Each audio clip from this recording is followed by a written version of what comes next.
बच्चों, जैसा कि आप जानते हैं, हमारे कृषि एजुकेशन के चैनल में आप लोगों का पुनः स्वागत है।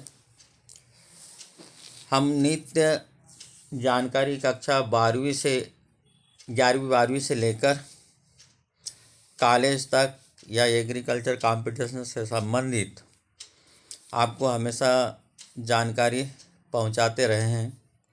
उसी कड़ी में आज भी पुनः आपको एक बहुत ही ज्ञानवर्धक या कॉम्पिटिटिव की दृष्टि से या आपके कोर्स की दृष्टि से देखा जाए तो एक महत्वपूर्ण जानकारी है, पौधों में पोषक तत्व की कमी से होने वाले रोग।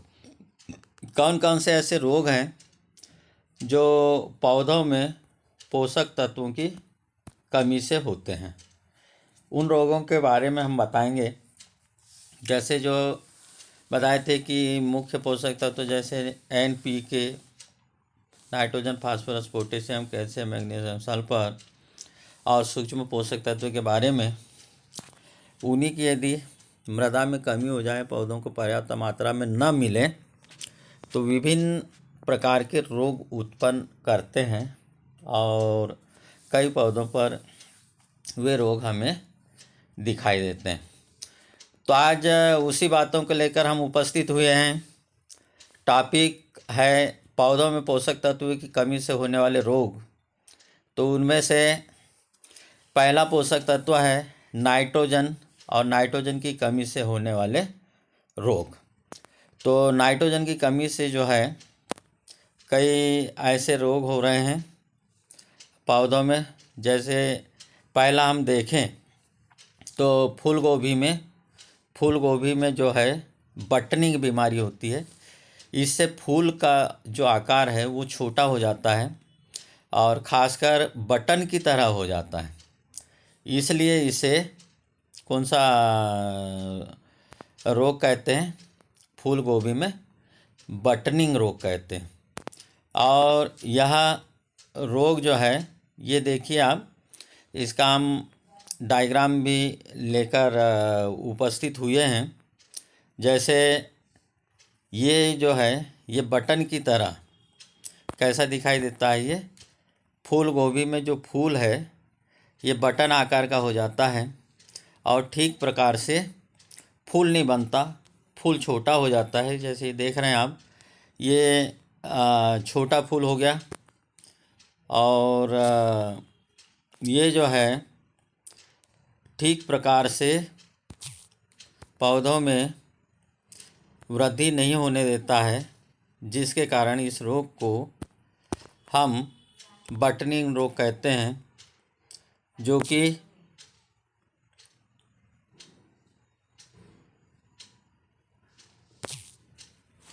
कि कहाँ मतलब फूल गोभी में के किस में होता है? ये फूल में होता है। ठीक है, तो ये बात आप लोगों को समझ में आई होगी।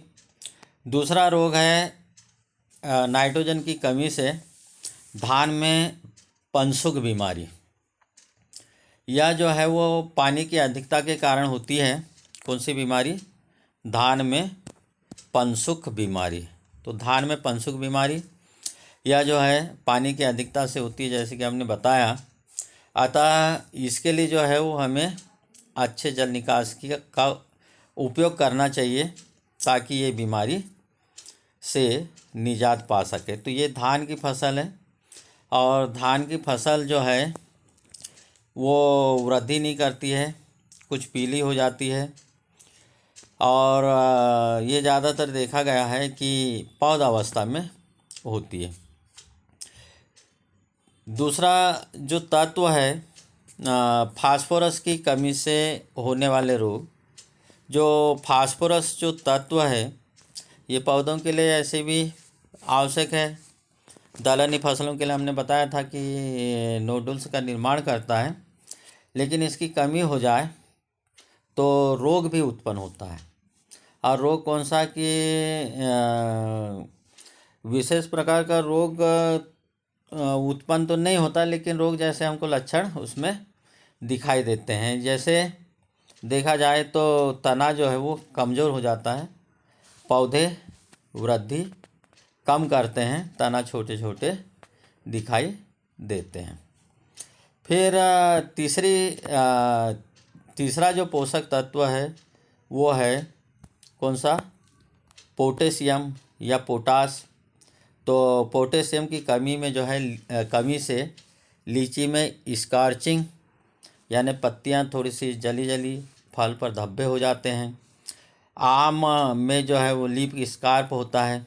लीफ स्कार्प का मतलब ये होता है कि पत्तियां इससे जो है वो जली जली सी दिखाई देती है, किनारे थोड़े से जल जाते हैं, सूखे दिखाई देते हैं।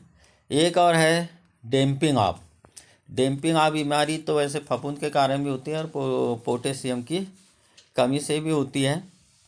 और ये डैम्पिंग ऑफ जो है वो पौध अवस्था में ही पौधे जो है वो नीचे की ओर ज़मीन के पास से कट करके गिर जाते हैं। तो ये आप देख रहे हैं कि लीची में जो स्कारचिंग बीमारी है।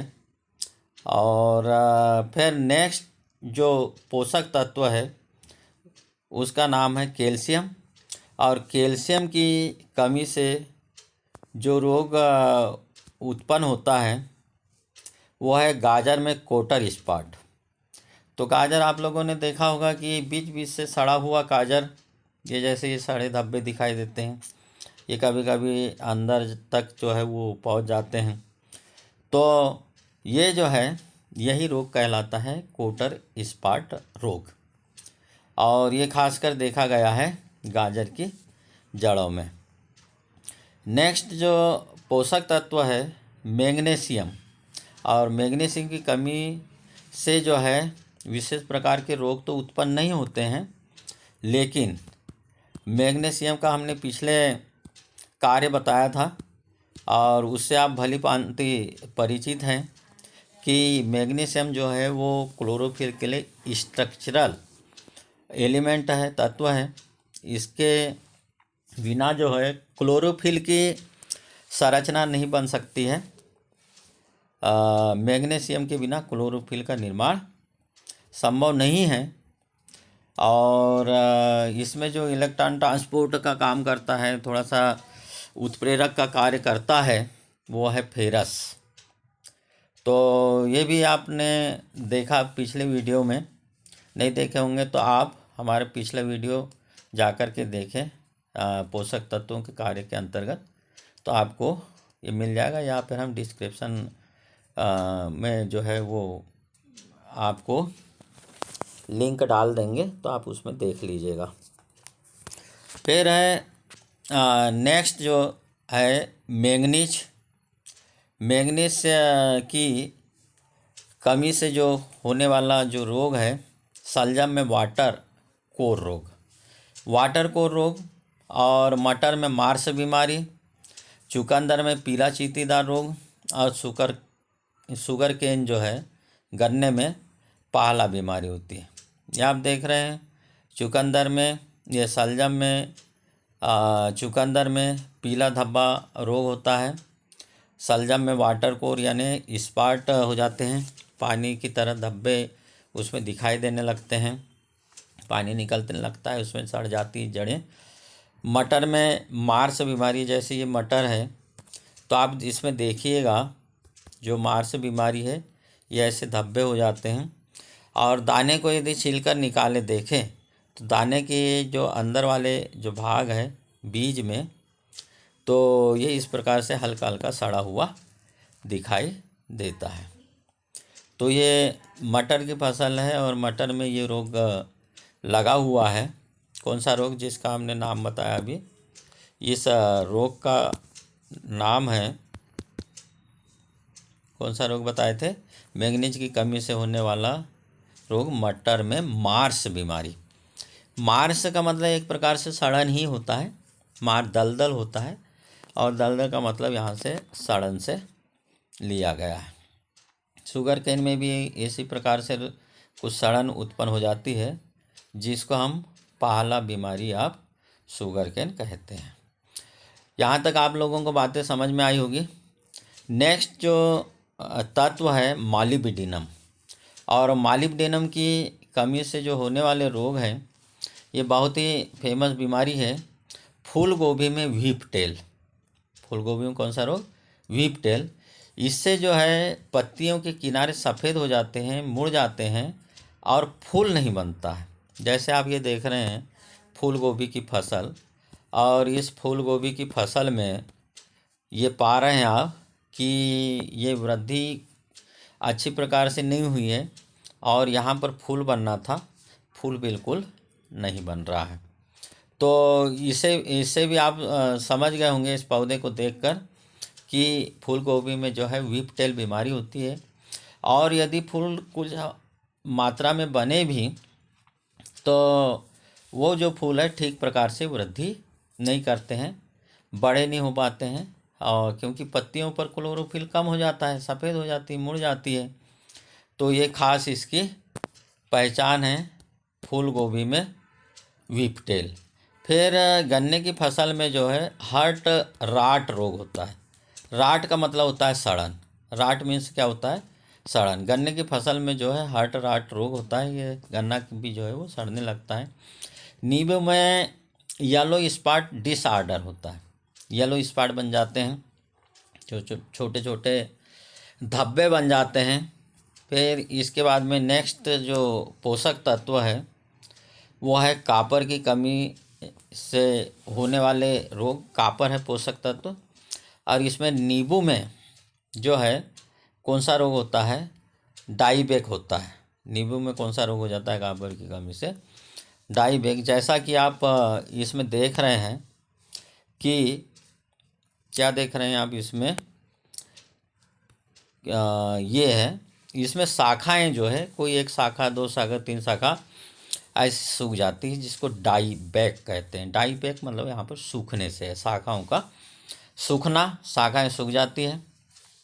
फिर है लिटिल लीफ रोग होता है। तो लिटिल लीफ मतलब ये आप ये छोटी छोटी जो पत्तियाँ देख रहे हैं बीच में, आप देखिए इसको, ये जो छोटी छोटी पत्तियाँ हो जाती है, तो ये बीच में जैसे ये छोटी पत्तियाँ हो गई, ये यहाँ पर देखिए ये छोटी पत्तियाँ हो गई, तो ये लिटिल लीफ रोग कहलाता है। कौन सा रोग कहलाता है? लिटिल लीफ, यानी पत्तियां जो है वो कैसे हो जाती है? छोटी हो जाती है, जिसको लिटिल लीफ रोग कहते हैं। एक सबसे भयंकर बीमारी है नींबू में, जिसको कहते हैं साइट्रस कैंकर। अब साइट्रस कैंकर जो है, ये देखिए धब्बा, इसमें जंग की तरह जो है वो नींबू पर, पत्तियों पर, फलों पर ऐसे स्पॉट पाए जाते हैं, धब्बे हो जाते हैं जंग की तरह। तो समझ जाइए कि साइट्रस, साइट्रस मतलब नींबू होता है सिट्रस, और कैंकर कैंसर से बना है। ये कभी कभी जो है छिलकों से लेकर के अंदर तक भी प्रवेश कर लेता है और नींबू की क्वालिटी ख़राब कर लेता है। और इस जब क्वालिटी ख़राब हो जाती है तो इसकी कीमत भी ठीक नहीं लगती, रस कम बनता है, लोग इसे खाना पसंद नहीं करते और नहीं भी खाना चाहिए।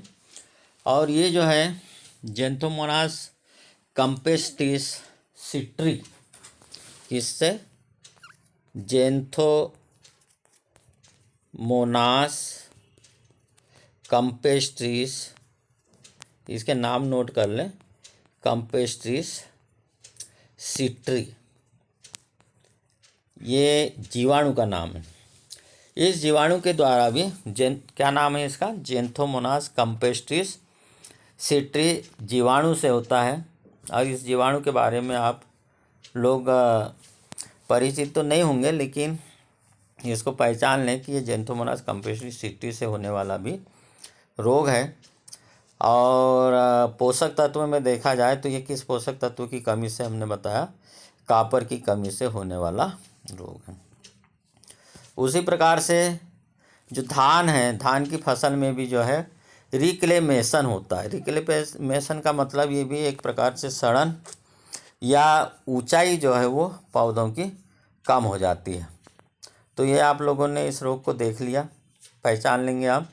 और पहचान जाएंगे। अब इन सब की पूर्ति के लिए हम क्या करेंगे, जैसे कॉपर सल्फेट है, तो कॉपर सल्फेट पाउडर के रूप में आ रहा है, तो हम उसका छिड़काव कर देंगे, पहले भुरकाव कर देंगे, मृदा में देंगे, पौधों में देंगे, तो क्या होगा, ये रोग उस फसलों में नहीं होगा, नियंत्रित हो जाएगा। फिर है बोरान की कमी से होने वाले रोग। तो बोरान की कमी से जो होने वाले रोग है, इसके बारे में हम पढ़ेंगे। जिसके जो पोषक तत्व है बोरान, ये भी जो है वो बहुत ही इम्पॉर्टेंट पोषक तत्व है, जिससे जो है कमी यदि हो जाए इसकी, तो ये भी रोग जो है वो उत्पन्न हो जाता है। कौन सा, जैसे आम है, आंवला, कटहल में आंतरिक नेक्रोसिस का मतलब एक प्रकार से यहाँ पर सड़न ही है, सड़न उत्पन्न हो जाता है, और सड़न आंतरिक नेक्रोसिस हो जाती है ना, अंदर तक जो है वो सड़न उत्पन्न हो जाती है। फिर आप देख रहे हैं फूल गोभी में ब्राउनिंग, ये फूल गोभी में जो है वो ब्राउनिंग बीमारी हो जाती है। कौन सी बीमारी हो जाती है, फूल गोभी में ब्राउनिंग बीमारी हो जाती है। फूल गोभी में ब्राउनिंग बीमारी, इसको ठीक से देख लें, फूल गोभी में ब्राउनिंग, ये ब्राउन कलर के आप फूल देखे होंगे फूल गोभी के, और पहले तो पीले होते हैं, फिर यह जो है धीरे धीरे काले होने लग जाते हैं। तो इस प्रकार के सब्जियों का भी उपयोग हमको नहीं करना चाहिए, क्योंकि इस पर जो है तत्व की कमी से तो हुआ ही, लेकिन इस पर फिर फफूंद भी जमने लगता है, फफूंद भी नुकसान करने लगता है। तो हम यदि बोरान दे देंगे मृदा में, सूक्ष्म पोषक तत्व है ये, यदि इसको दे दिए तो इसकी पूर्ति आराम से हो जाती है। एक और बीमारी है जिसे बहुत कम लोग जानते हैं कि ये किसके कारण होता होगा, तो वो बीमारी है टमाटर का फटना। जैसे आप देख रहे हैं कि टमाटर ये फट चुका है, ये फटा है, ये कोई इसको दबाया नहीं गया है किसी उससे, अपने आप जो है वो टमाटर फटा हुआ है। तो टमाटर के फटने का क्या कारण है, इसमें जो कारण है, जैसे हमने बताया कि इसकी कमी, बोरान की कमी है मेन, और बोरान की कमी के कारण, बोरान तत्व है, बोरान सूक्ष्म पोषक तत्व है, इसकी कमी के कारण जो है वो टमाटर कैसा हो रहा है, फट रहा है। फिर चुकंदर में हर्ट राट रोग, बीच में ये सड़न उत्पन्न हो जाती है, यहाँ पर जो है वो सड़न उत्पन्न हो जाती है। राट का मतलब होता है सड़न। तो ये भी रोग जो है चुकंदर का प्रमुख रोग है, जो सड़न उत्पन्न करता है और बोरान की कमी के कारण होता है। फिर एक और महत्वपूर्ण पोषक तत्व है जिसको सूक्ष्म पोषक तत्व की श्रेणी में रखा गया है, और वो है कौन सा रोग, ये कौन सा तत्व है, सबसे पहले तो ये देखिए जिंक। और जिंक की कमी से होने वाला रोग जो है, आम बैगन में लिटिल लीफ हो जाती है। तो जैसे आम में शाखा है, और ये शाखा में जो है आप देख रहे हो ऐसे, और यहाँ छोटी छोटी बहुत सारी पत्तियाँ गुच्छे के रूप में निकलती है ऐसे। तो ये जो रोग है, ये आम की हम बात कर रहे हैं, आम की शाखा में, तो ये रोग है। ये समझते हैं किसान की ये छोटी छोटी पत्ती निकल रही है और ये ग्रोथ कर लेगी, लेकिन ग्रोथ नहीं करती है। इस शाखा को ही तोड़ करके अलग कर देना चाहिए हमको, और जिंक सल्फेट का छिड़काव करना चाहिए, तो ये रोग नहीं होगा। तो ये हमने बताया, ये छोटी छोटी पत्ती होती है जिसको हम बोलते हैं लिटिल लीफ, ये शाखाएं ऊपर बढ़ने नहीं देती है। फिर है अमरूद में ब्रांजिंग। जैसे आप अमरूद में ब्रांजिंग की बात करें, अमरूद में ब्रांजिंग की बात करें, तो आप इसमें देखेंगे कि ये अमरूद है, ये अमरूद की शाखा है, और इसमें जो ये जो फल है, फल पर इस प्रकार के धब्बे, काले काले से धब्बे, और कभी कभी जो है वो पत्तियों पर भी धब्बे आने लगते हैं, ये पत्तियों पर धब्बे आने लगते हैं। तो इसी रोग को क्या बोलते हैं, ब्रांजिंग रोग कहते हैं। और एक और बहुत भयंकर बीमारी है जिसको हम कहें कि धान में खैरा रोग। धान में कौन सा रोग? खैरा रोग होता है। इस खैरा रोग से पौधे जो है पौधावस्था में ही छोटे हो जाते हैं, पत्तियां जो है वो पीली हो जाती है। जैसे ये आप देख रहे हैं कि पत्तियां इसकी में कैसी हो गई है, पीली हो गई। पत्तियां कैसी हो जाती है? पीली हो जाती है, छोटी छोटी हो जाती है, पत्तियां पीली हो जाती है। पौधावस्था में होने वाला यह रोग है। फिर आता है नेक्स्ट रोग है मक्का में वाइट बड रोग। वाइट बड रोग, तो ये मक्का की पत्ती है, पत्ती पर ये सफ़ेद सफ़ेद हल्के हल्के फफोले कहें या धब्बे कहें, तो ये धब्बे जो है वो के रूप में हो जाता है पत्तियों पर। और जब पत्तियों को नुकसान होगा तो क्या नहीं हो पाएगा, इसमें क्या हानि हो जाएगी?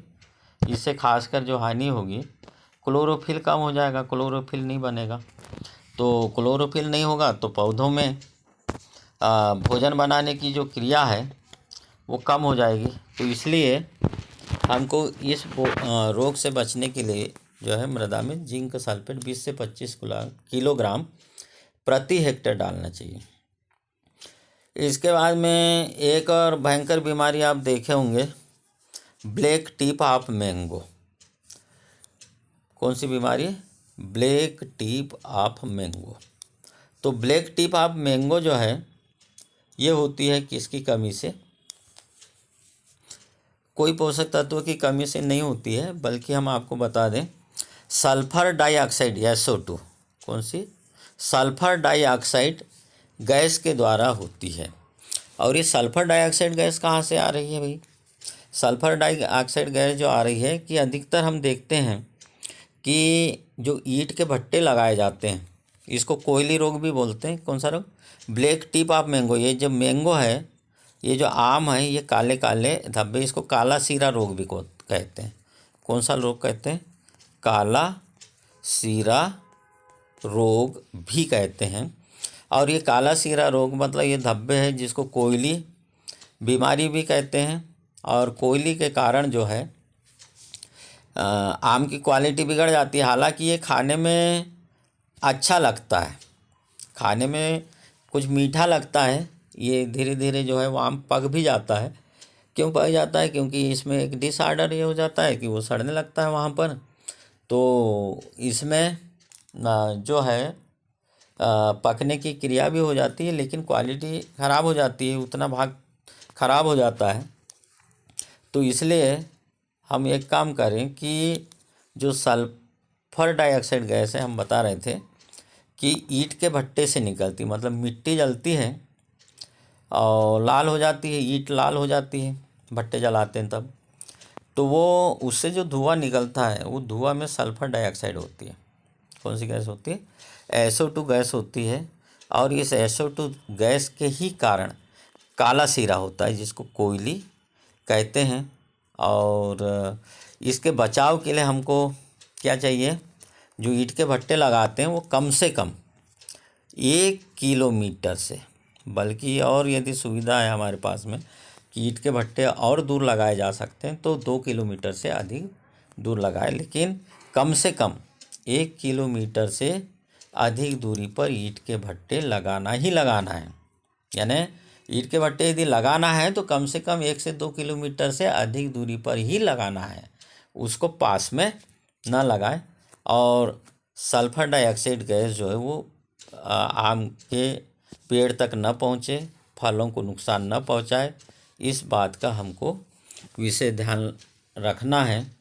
जैसा कि हमने आपको सारा जो पोषक तत्व है, आवश्यक पोषक तत्व है जो पौधों के लिए आवश्यक है, वो वास्तव में आवश्यक ही है।